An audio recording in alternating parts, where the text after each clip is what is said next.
Every year, around 21 million Americans, which is about 8.4% of the adult population, experience a major depressive episode. Among teenagers, it's worse. 15% of adolescents, nearly 4 million kids, report struggling with depression. And if you're a young adult aged 18 to 25, you're in the most vulnerable group. 17% of people your age suffer from major depression annually. Now zoom out to the world.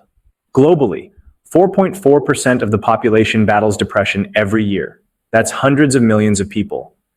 And depending on where you live, the lifetime risk of developing major depressive disorder ranges anywhere from 8 to 18%. This isn't a niche issue. This is the epidemic of the modern mind. And in the face of all that pain, we were told one simple story. If you're feeling depressed, anxious, or emotionally off, it's because your brain chemistry is broken. Your serotonin is low. But don't worry, we have pills to fix that. It sounded scientific, reassuring, neat. But according to journalist Johann Hari and many other researchers, it was never science. It was a marketing campaign, a story that turned your suffering into their sales. Journalist Johann Hari, in his book Lost Connections, recalls asking his doctor why he felt so low. The response? Some people are just born with low serotonin. You're clearly one of them. All you need is drugs.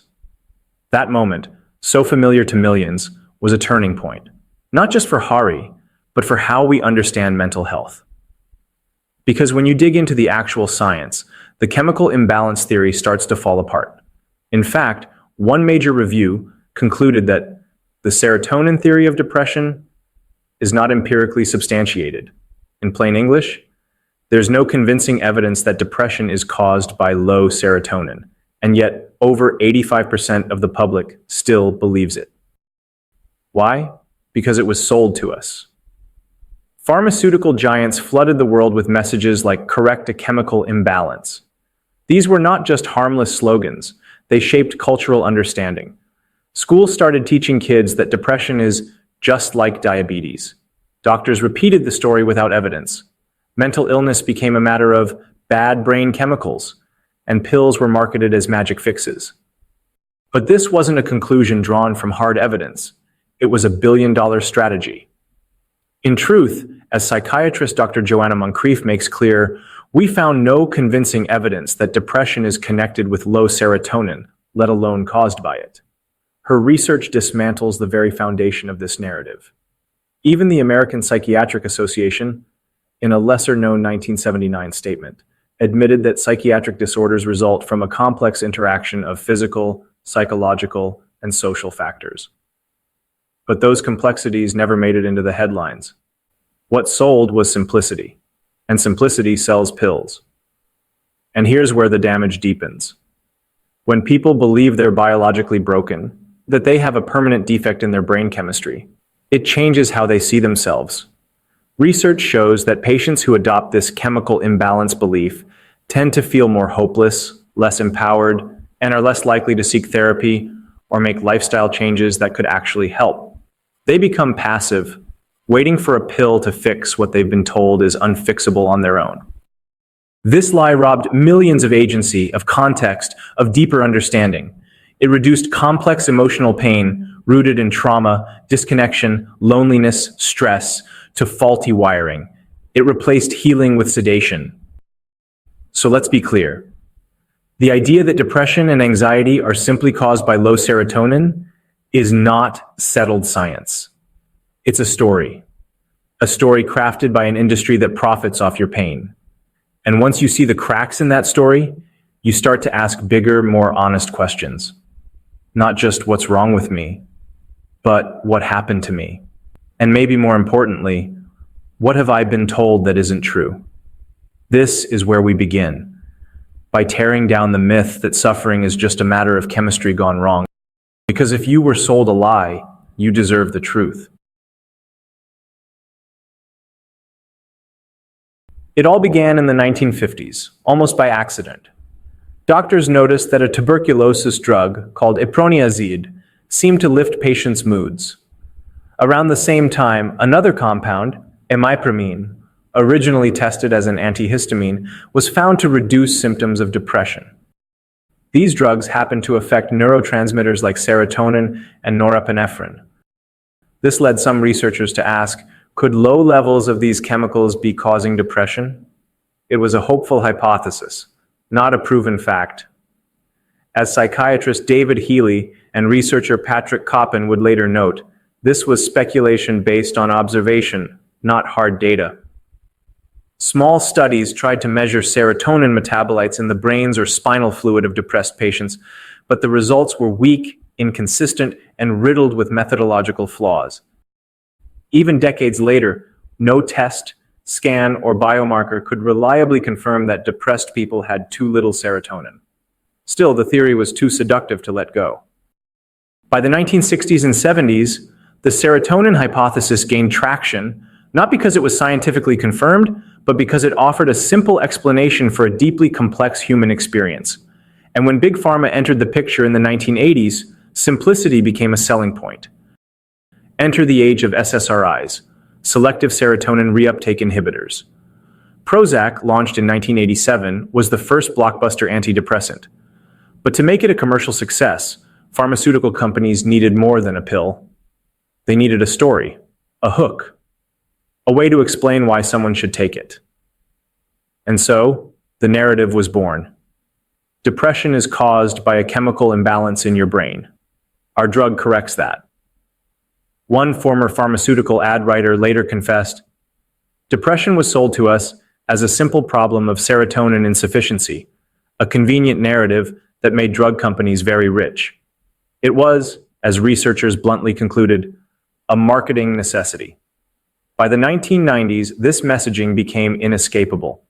Zoloft commercials told viewers that depression may be due to a chemical imbalance and that their pill works to correct it. Academic journals were infiltrated too. In 1991, Eli Lilly, the makers of Prozac, funded an entire psychiatry journal supplement to publish articles promoting the serotonin theory. The kicker? Even in those papers, the link between serotonin and depression was described as hypothetical. But those doubts never made it into the ad copy. This myth didn't stay confined to pharma boardrooms. Doctors, trying to simplify things for confused patients, often used metaphors like, "Your brain is just missing some chemical messengers." Psychiatry textbooks echoed similar language. The term chemical imbalance became a helpful shorthand, and then, dangerously, it became gospel. Even patients began to internalize the idea.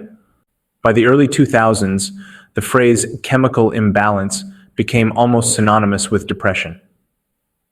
As one academic analysis observed, usage of the term exploded in books, media, and pharmaceutical leaflets, but only after the launch of SSRIs and their accompanying ad campaigns. The timing wasn't a coincidence, it was strategy. So let's be clear, the theory wasn't born in the lab, it wasn't confirmed by brain scans or blood tests. It was born from a guess and raised by marketing. This is how a metaphor became medicine, and how billions were made by convincing people they were broken in a way only a pill could fix.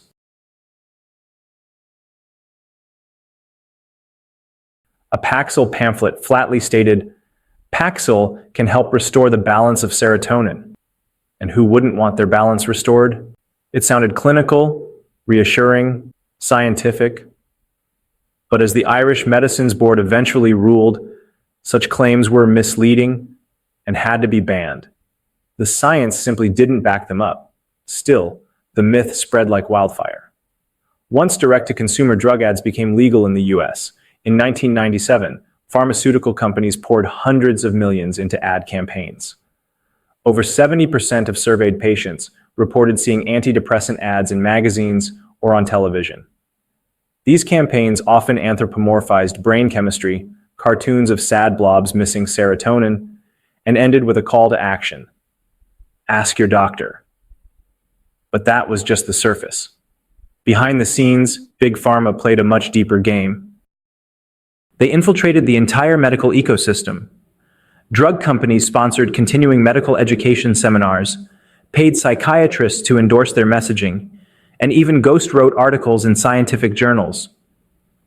One infamous example: a 1991 issue of the Journal of Clinical Psychiatry appeared to be a peer-reviewed publication about serotonin, but was in fact a Lilly-funded supplement. Not subject to standard peer review, it included articles that themselves admitted the serotonin theory was hypothetical, yet the headlines shouted, "Role of serotonin in therapy of depression." It was, as one industry insider confessed, nothing but marketing. Even medical students weren't spared. Curriculums began to teach depression as a biological disease akin to diabetes. The analogy made complex mental health struggles sound as simple as insulin deficiency. But as Marcia Angel, former editor-in-chief of the New England Journal of Medicine, warned, "The catchphrase chemical imbalance is not one I endorse. It hardly reflects the state of psychiatric neuroscience." And it wasn't just doctors. Patient advocacy groups were funded by drug companies. Disease definitions quietly widened. Normal emotional struggles, grief, stress, loneliness, were relabeled as clinical disorders needing pharmaceutical treatment. James Davies, a former Pharma copywriter, described how rival companies even became allies, collaborating to push the same message. Depression is a brain disorder. Medication is the answer. It was a rare moment of corporate unity, not for public health, but for market share. The result? A staggering increase in diagnoses and prescriptions. In England, antidepressant prescriptions tripled between 1998 and 2018. In the US, about 1 in 6 adults were on psychiatric medications by 2020. Globally, antidepressant use nearly doubled during the 2010s. This wasn't due to a sudden surge in mental illness. It was the result of marketing strategy that worked. And the strategy didn't just shape opinions, it reshaped reality.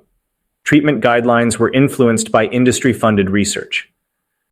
Millions have been misled into believing their sadness is purely chemical. That therapy won't help. That lifestyle, trauma, loneliness, or disconnection are irrelevant. And when pills don't fix them, many feel more broken than ever. But the question here is, what science says about this? Take this statement from a 2018 Umbrella review led by Dr. Joanna Moncrief, a leading critic of modern psychiatry.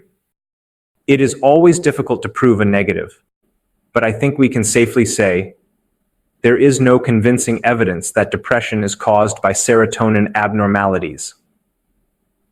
Let that sink in. One of the most widely accepted narratives in modern mental health, used to justify billions in drug sales, is based on a theory that has no empirical support. Other experts agree. Former NIMH Director Thomas Insel, who oversaw $20 billion in mental health research, confessed that the chemical imbalance model failed to move the needle on outcomes like suicide, recovery, or long-term well-being. In his own words, these disorders are not caused by brain malfunctions or chemical imbalances, and are not cured with pills. Even with all the technological advances and massive investment, he admits we were looking in the wrong place all along. Scientific reviews have tested nearly every version of the chemical imbalance theory. Serotonin levels in depressed people? Inconsistent. Serotonin metabolites in spinal fluid? Inconclusive. Lowering serotonin in healthy volunteers? Doesn't cause depression. Post-mortem brain scans? No consistent pattern. Even genome-wide studies found no link between serotonin-related genes and depression. In short, the serotonin theory of depression is not empirically substantiated, yet for years this idea was marketed as if it were fact. Drug companies leaned hard into it, pushing the idea that SSRIs correct a brain imbalance. But when you actually look at the drug trial data, the story shifts. Meta-analyses by Irving Kirsch and others show that placebos account for up to 80% of the antidepressant effect. In fact, many SSRI studies, especially the unpublished ones, show no statistical advantage over sugar pills. And if depression were just a chemical shortage, wouldn't the effects of medication kick in instantly, like insulin for diabetes? Instead, SSRIs take weeks to affect mood, suggesting the mechanism is far more complex. As neurobiologist David Healy points out, the drugs don't cure a chemical imbalance, they create one. His research even suggests that long-term antidepressant use may lower serotonin over time. The belief in a broken brain may do more harm than good. And this is what I am going to discuss now, how they hurt millions.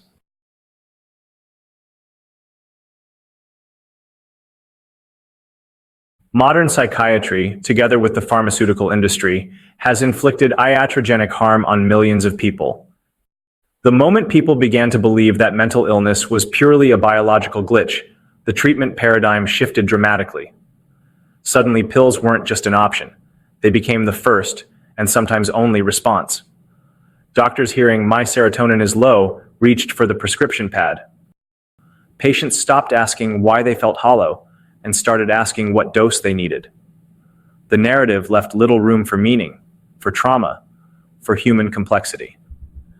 When patients are told they have a chemical imbalance, they often assume something is fundamentally wrong with their brain. This mindset became self-fulfilling. If your brain is broken, what's the point in trying? Research shows that patients who believe this narrative feel more hopeless, more stigmatized, and less in control of their recovery. Women in particular, who endorsed the chemical imbalance idea, were found to have poorer health outcomes and prolonged symptoms. Why? Because they were conditioned to see themselves not as wounded humans needing connection, but as defective machines needing repair. Even more devastating is the disempowerment it breeds. Instead of trying movement, routine shifts, or community connection, many were told, "Take this pill, your brain is broken." But what if the brain wasn't broken? What if the story was? Dr. Joanna Moncrief argues that the myth robbed people of informed consent. People deserve to know the truth, that we don't know exactly how antidepressants work, and that they can have serious side effects. Those side effects aren't rare. Millions have lived with sexual dysfunction, weight gain, insomnia, dizziness, and crushing withdrawal, many of whom were never warned. Some who tried to quit found the withdrawal so severe they were told they had relapsed, when in fact their body was adjusting to chemical dependency. This cycle, drug, withdrawal, re-diagnosis, more drugs, turned thousands into lifetime psychiatric patients.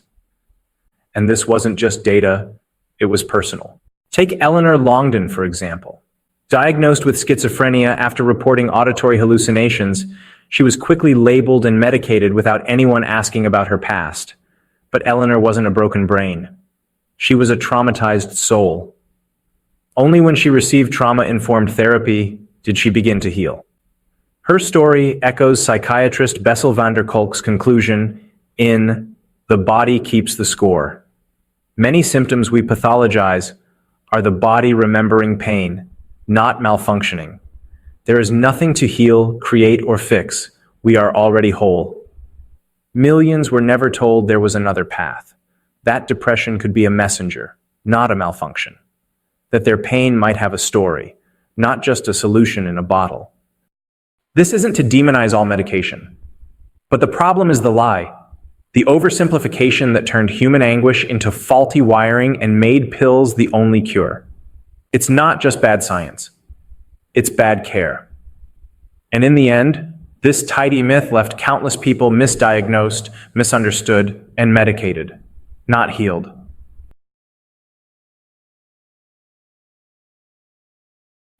If the theory of a chemical imbalance is so thoroughly debunked, why does it still dominate headlines, prescriptions, and everyday conversations? The truth is quite unsettling, but it's not scientific confusion keeping the myth alive. It's power. The idea that depression stems from an imbalance of brain chemicals is seductive. It's simple, it sounds scientific, and perhaps most importantly, it absolves responsibility. Patients are comforted by it. "It's not me, it's my brain," becomes an emotionally relieving explanation. Even doctors, under pressure to provide quick fixes, have leaned into this narrative. When you've got only 15 minutes with a suffering patient, your low on serotonin becomes an easy script to reach for, so both literally and metaphorically. But this simplicity has a cost. As former editor of the New England Journal of Medicine, Marcia Angel noted, the chemical imbalance slogan hardly reflects the state of psychiatric neuroscience. It's not a scientific truth. It's a marketing slogan. And marketing works. For decades, pharmaceutical companies have spent billions embedding the serotonin myth into public consciousness. From glossy TV commercials to pamphlets in clinics to scripts pushed onto doctors by drug reps. Why? Because the myth is profitable. Once the chemical imbalance idea took root, it wasn't just a medical theory. It became a product. No lifestyle change required. No social reform needed. In fact, one PLOS medicine report revealed that the FDA, the very agency meant to protect the public, had never issued warning letters to companies promoting the serotonin theory in ads. Why? According to one internal reviewer, explaining the truth would confuse a sixth-grade audience. So instead, they let the lie slide. And it wasn't just the companies. Psychiatry, as a profession, also benefited. The biological model gave psychiatry medical legitimacy. Psychiatry started enforcing conformity under a medical mask. By labeling suffering as illness, the system disguised social control as compassion. The chemical imbalance theory wasn't just wrong, it was useful. It provided cover for institutions unwilling to address deeper issues like poverty, trauma, or isolation. As Michel Foucault wrote in Madness and Civilization, madness has often been society's way of outsourcing suffering. Treating depression as a matter of faulty brain chemistry means we don't have to fix broken homes, abusive jobs, or lonely cities. Foucault called this the false punishment of a false solution. Even now, with meta-analyses and neuroscience dismantling the serotonin myth, surveys show that a big percentage of the public still believe it, and many doctors still tell patients the same. Why? In part because they were taught it. In the early 2000s, college psychology textbooks openly included the imbalance idea as fact. One study found 90% of social workers relayed the chemical narrative to their clients. In short, an entire generation of professionals was trained, or conditioned, to repeat the myth. Dr. Joanna Moncrief explained this perfectly. Most clinicians thought that the evidence base supported this theory, but it didn't. They were misinformed. Some psychiatrists, like Ronald Pies, now try to backpedal by claiming there has never been a causally based chemical imbalance theory officially promoted. But as psychologist Philip Hickey pointed out, that's disingenuous. Patients didn't invent the idea out of thin air. It was fed to them, repeatedly, by the very institutions now pretending it was never real. And let's not ignore human psychology itself. When someone takes an antidepressant and feels any improvement, placebo or otherwise, it reinforces the belief. The pill worked because I had an imbalance. That idea then spreads to friends and family. Online forums echo it. Social media amplifies it. The myth becomes self-perpetuating.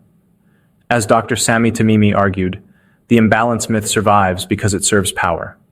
It allows pharmaceutical companies to profit, psychiatrists to retain authority, and society to sidestep painful truths about why people are suffering in the first place.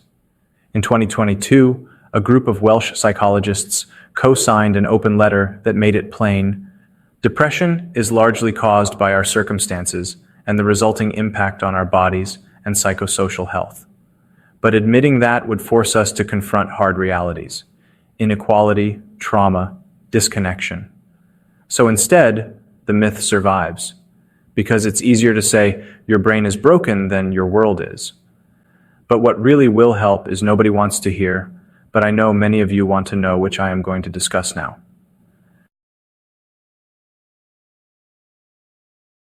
If depression isn't caused by a chemical imbalance, then what actually helps people heal? This is where the conversation gets real and hopeful. Once we strip away the myth, we can finally talk about what does work. And spoiler, it's not magic molecules in a pill. It's meaning, connection, safety, empathy. In short, it's what makes us human. Johan Hari tells a powerful story from Cambodia that captures this perfectly. A man lost his leg to a landmine and became deeply depressed. A Western doctor might have handed him an SSRI, but in his village, they gave him a cow, so he could farm again earn a living, and reconnect with his community. Within weeks, he recovered. As Harry puts it, he didn't need a chemical. He needed his life back. That story cuts to the core of a growing consensus in psychology and psychiatry. Depression is not a brain defect. It's often a signal of unmet needs. Needs for love, purpose, autonomy, or safety. When those needs are ignored or suppressed, the human system reacts not with a disorder, but with pain. As Carl Rogers once said, "The curious paradox is that when I accept myself just as I am, then I can change." That's not neurochemistry. That's radical empathy. Rogers didn't see patients as broken machines to fix. He asked, "How can I provide a relationship which this person may use for his own personal growth?" And that mindset, the unconditional positive regard, is one of the most healing forces ever studied in therapy. Research consistently shows that the relationship between therapist and client is more predictive of recovery than the method itself. Irvin Yalom, the existential psychiatrist, took it further. He believed depression often comes from confronting life's deepest questions: death, isolation, freedom. His approach? Don't numb the fear, use it. Life cannot be lived, nor can death be faced without anxiety, he wrote. But that anxiety can point toward an authentic existence. His goal wasn't to fix symptoms, but to help people find the courage to live fully. That's a far cry from telling someone their brain is broken. Trauma-informed care brings the same wisdom. Bessel van der Kolk, author of The Body Keeps the Score, shows that trauma isn't just a memory. It's in the nervous system. That's why traditional talk therapy doesn't always work. His work with EMDR, somatic experiencing, and movement-based healing helps people release trauma through breath, sensation, and safe connection. As he puts it, we can regulate our physiology, breath, movement, touch, and we can change the social environment so people can feel safe. Healing, in this model, doesn't come from correcting a molecule. It comes from restoring a sense of safety in the body and in the world. And then there's the lifestyle piece, often dismissed as soft by psychiatry, but it's actually backed by hard science. Sleep and nutrition matter too. Diets rich in fruits, veggies, and omega-3s can reduce inflammation and support brain health. As psychiatrist Julia Ruckledge put it, you cannot medicate a person out of a poor diet. You also can't medicate them out of a toxic life, which is why social support is so crucial. Loneliness, not serotonin, is a powerful predictor of depression. Engaging in meaningful activity, building relationships, joining groups, or simply being seen and heard can light up the very parts of the brain that medication tries to target. Some community programs have literally reduced depression rates just by helping people reconnect and find purpose. And that's the thread that runs through every effective approach: reconnection. Reconnection to the body, to relationships, to one's values and sense of meaning.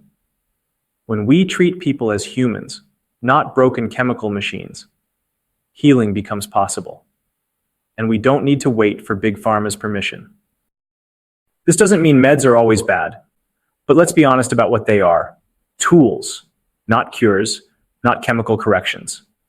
As David Nutt once joked, saying depression is caused by low serotonin is like saying headaches are caused by a paracetamol deficiency.